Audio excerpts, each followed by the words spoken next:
மண்ணுலகில் ஒரு குழந்தை இயேசு என்ற பெயரில் உதித்தது. இந்த அகில உலகத்தையும் படைத்த அற்புத தேவன் தாம் படைத்த இந்த மனுக்குலத்தை மிகவும் நேசித்ததால் தமது செல்ல குமாரனாம் இயேசுவை நம்மை மீட்டு ரட்சிக்கும்படியாக இவ்வுலகிற்கு அனுப்பினார். நம்மை நமது பாவங்களிலிருந்து ரட்சிக்க வந்த இரட்சகர் இயேசுவின் பிறப்பு வித்தியாசமானது. தேவன் அவரை ஓர் கன்னிகையின் வயிற்றில் உருவாக்க சித்தம் கொண்டார். கலிலேயாவில் உள்ள நாசரேத்தூரில் இருந்த அந்த கன்னிகையிடம் உடனடியாக தேவதூதன் இச்செய்தியை அறிவிக்க விரைந்தான். யார் அந்த கன்னிகை? வாருங்கள், நாமும் நாசரேத்தூருக்கு செல்லுவோம்.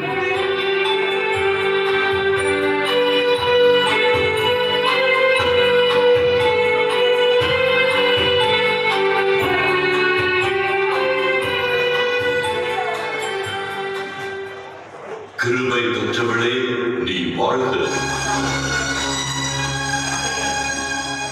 கர்த்தர் உன்னுடனே இருக்கிறார்.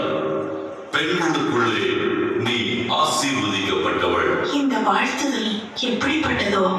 மரியாதை, பயப்படாதே, நீ தேவனிடத்தில் கிருபை பெற்றாய். இதோ நீ கர்ப்பவதியாகி ஒரு குமாரனை பெறுவாய். அவருக்கு இயேசு என்று பெயரிடுவாயாக. எல்லோரும் பெத்லகேம் நோக்கி செல்கின்றனர்.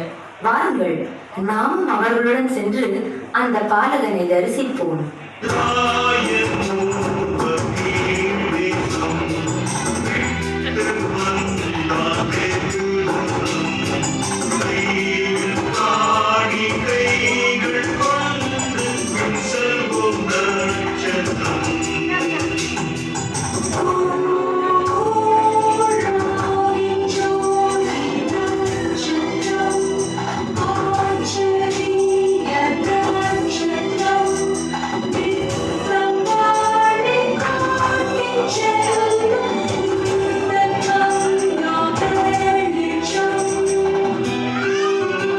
நான் காணிக்கையாக படைக்க பொருள் கொண்டு வந்தேன்.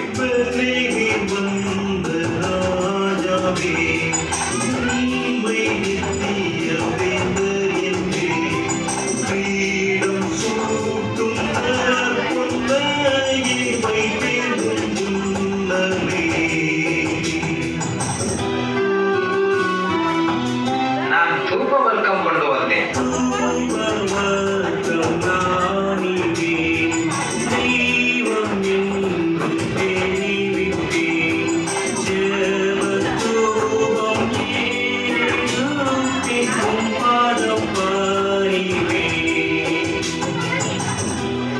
லோகத்தையும் மீட்க நம்மை தியாக பலியாக ஒப்புக் கொடுப்பதை குறிக்கும்படியாக நான் வெள்ளை கோலம் கொண்டு வந்தேன்.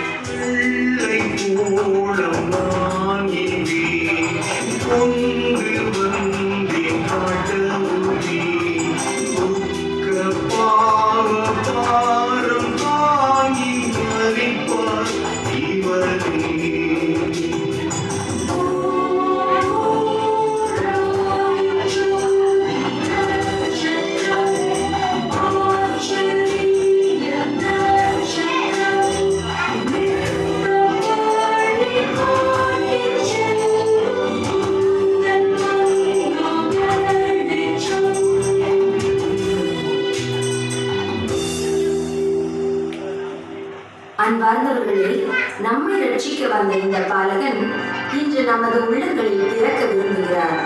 வாரும் இயேசுவே என்று நமது உள்ளத்தில் அவருக்கு இடமளித்து நம்மையே அவருக்கு காணிக்கையாக அர்ப்பணிப்போமா? அதுவே அவர் விரும்பும் காணிக்கை.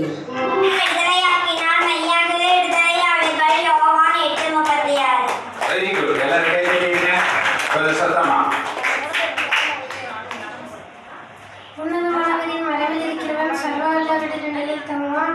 நான் கர்த்தரை நோக்கி, நீர் என் அடைக்கலம், என் கோட்டை, நீ என் தேவன், நான் நம்புகிறவர் என்று சொல்வேன்.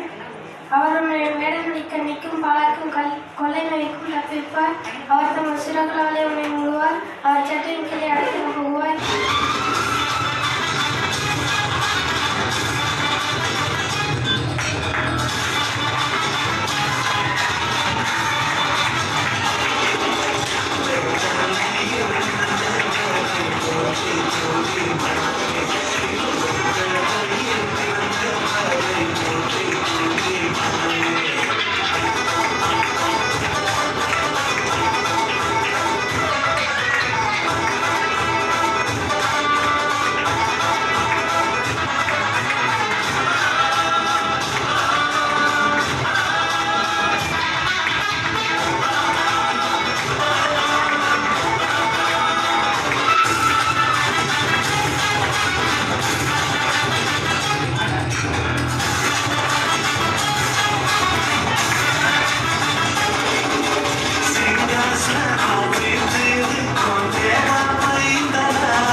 நடந்தாலும் பொல்லா பெற்றேன்.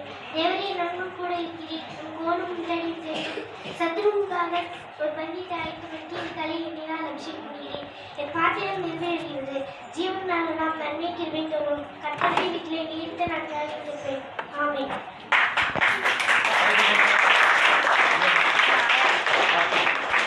நானும் இஸ்ரவேல் சேனைகளின் தேவனாகிய சர்வ வல்லமையுள்ள கர்த்தருடைய நாமத்தில் வந்துள்ளேன்.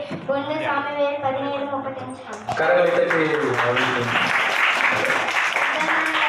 சௌக்கியமும் ஆரோக்கியமும் வரப்பண்ணி அவர்களை குணமாக்கி அவர்களுக்கு பரிபூரண சமாதானத்தையும் சத்தியத்தையும் வெளிப்படுத்தினார்.